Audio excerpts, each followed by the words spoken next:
Oui, bonjour, c'est Madame Dalal à l'appareil. J'ai une petite question à vous poser. Le jour où j'ai un petit accrochage avec ma voiture, je serai remboursée combien avec mon assurance auto? Oui, j'attends. N'attendez pas qu'il soit trop tard pour découvrir la base de votre indemnisation. AXA invente les barèmes sans surprise, grâce auxquels vous connaissez à l'avance et dès le départ la base de calcul sur laquelle vous serez indemnisé. AXA. Réinventons l'assurance et l'épargne.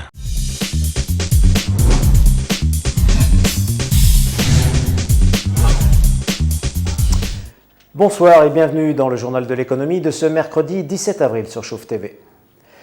Entre débats parlementaires, réunions du gouvernement, conciliabules entre responsables de partis politiques et audience du ministre de l'économie hier après-midi à la CGEM, la décision du gouvernement Ben Kiran de procéder à 15 milliards de dirhams de coupe dans le budget d'investissement continue à faire des vagues. Cette décision fait surtout s'interroger sur la capacité du Maroc à tenir ses engagements en matière de déficit budgétaire normalement attendu à 5,5% cette année.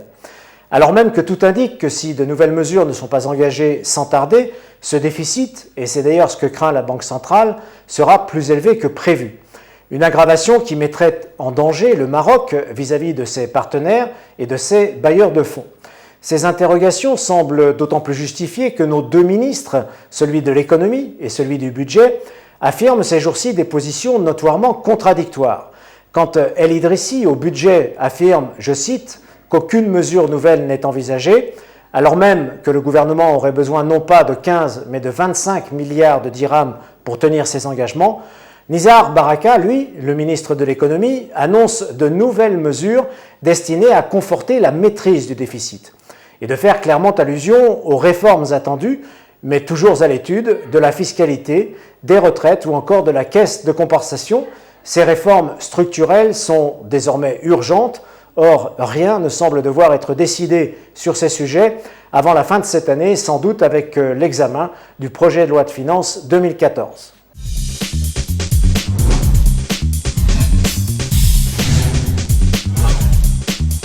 Les prix pétroliers à nouveau indexés. Alors que le gouvernement peine à initier la réforme de la caisse de compensation, il envisagerait en attendant d'indexer à nouveau en partie les prix du carburant sur les cours mondiaux. C'est ce qu'a évoqué hier Nizar Baraka devant les membres de la CGEM.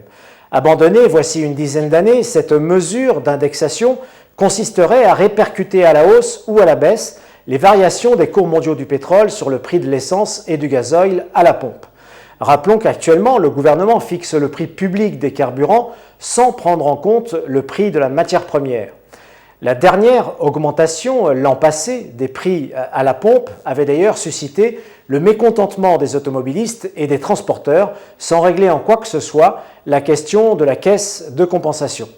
Sans doute convient-il de rappeler qu'en 2012, 75% de l'aggravation du déficit de la caisse était causée par le pétrole et que les produits pétroliers sont aujourd'hui subventionnés à hauteur de 33 milliards de dirhams, soit exactement 4% du PIB national.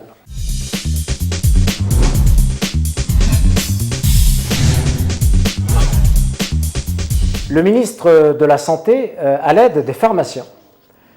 La baisse récente de l'ordre de 6% du prix de quelques 700 médicaments avait suscité l'inquiétude de nombre de pharmaciens qui voyaient là une nouvelle dégradation de leur chiffre d'affaires. Une dégradation jugée dangereuse par nombre de pharmaciens qui font état très régulièrement de leurs difficultés et certains de leur quasi-faillite.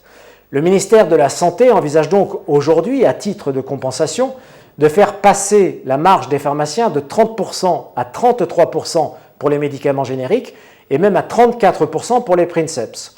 Bonne nouvelle pour les pharmaciens, mais sans doute pas pour les laboratoires pharmaceutiques qui estiment que leur manque à gagner avec ce transfert de charge s'élèverait à environ 6% d'un chiffre d'affaires global qui s'établit à 8,5 milliards de dirhams. Le ministre Louardi va donc devoir trancher entre les laboratoires pharmaceutiques et les pharmaciens.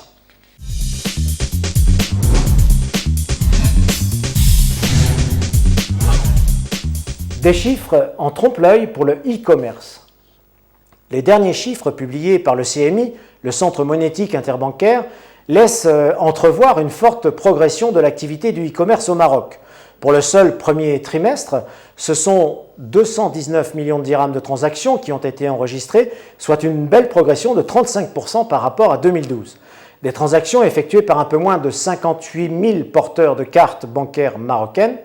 Cette croissance est toutefois à relativiser, tout simplement parce que les achats réels en ligne s'effectuent principalement au bénéfice des compagnies aériennes qui pèsent pour 40%, ce qui au passage mécontente singulièrement les agences de voyage qui perdent ainsi du terrain face au e-commerce et à la e-concurrence.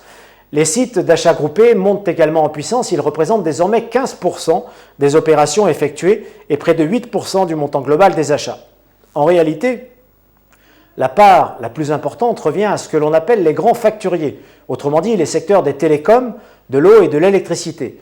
Peut-on dès lors parler véritablement de e-commerce? Sans doute serait-il plus judicieux de parler en l'occurrence de e-paiement, ce qui change un tant soit peu la donne sur la réalité du e-commerce au Maroc.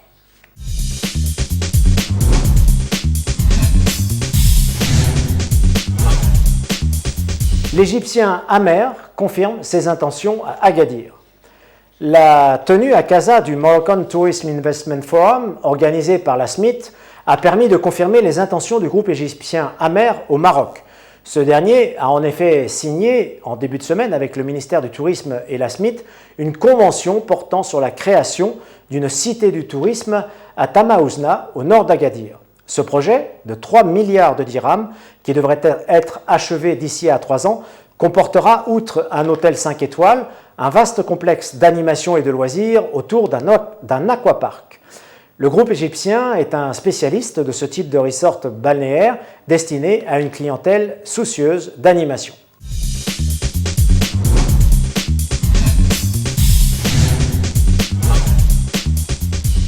La bourse de Casablanca termine dans le vert ce mercredi. La bourse termine ainsi, voit ses deux indices terminés à plus 0,12%, le Madex à 9 253 points et le Massi à 7 541 points. À la hausse, on retrouve Cosumar au lendemain de la cession d'un bloc du capital au singapourien Wilmar, en hausse de 9,97% à 1699 dirhams, et Maghreb Oxygène à plus 5,97 à 150 dirhams 10. À la baisse, on note le recul de Maghrebaï, moins 6%, à 592 dirhams 20, et du cimentier Holcim à moins 3,12% à 1461 dirhams. Bonsoir et à demain pour un nouveau journal de l'économie sur Chouf TV.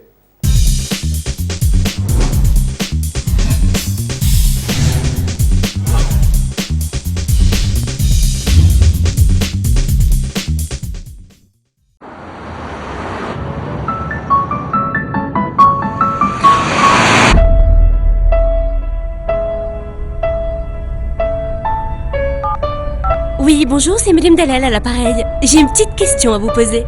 Le jour où j'ai un petit accrochage avec